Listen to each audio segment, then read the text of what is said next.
Ito na ang ating simpleng ulam. For today's video, magluluto ulit tayo ng simpleng ulam pero masarap. Charot lang. Nagpakulo lang ako dito ng tubig pero nilagyan ko ng asin at saka yung mga pampalasa. Iba-blanch ko ang bok choy. Kasi hindi ko makita yung aking steamer. Di ko lang alam kung saan ko natapon yon. Pinakuluan ko lang ito ng 1 minuto. Ngayon, isi-set aside ko na.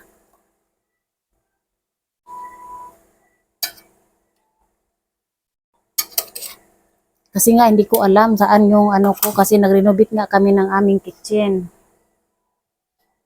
Hindi ko malukit ang aking steamer. Ngayon, magigisa na tayo. Ay. Lagay ng kunting mantika. Dahil umaapoy na, gigisa tayo ng bawang. Isunod na natin yung sibuyas dahil umaapoy na. Pagkatapos ilagay ang karne.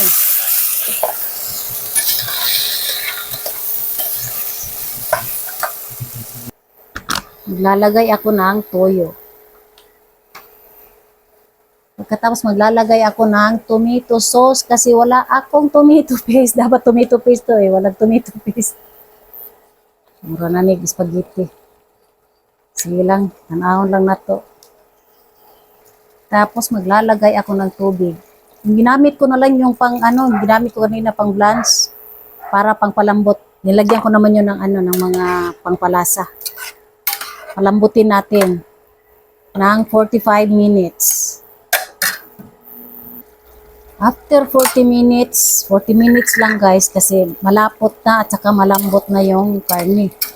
Pumalas na sa buto. Naglagay tayo ng paminta. Maglalagay tayo ng para mas creamy. Butter. Ito na, luto na. Bango.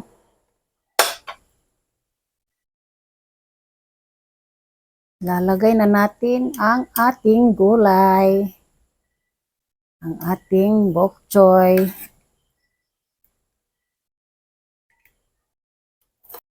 Ito na ang ating simpleng ulam.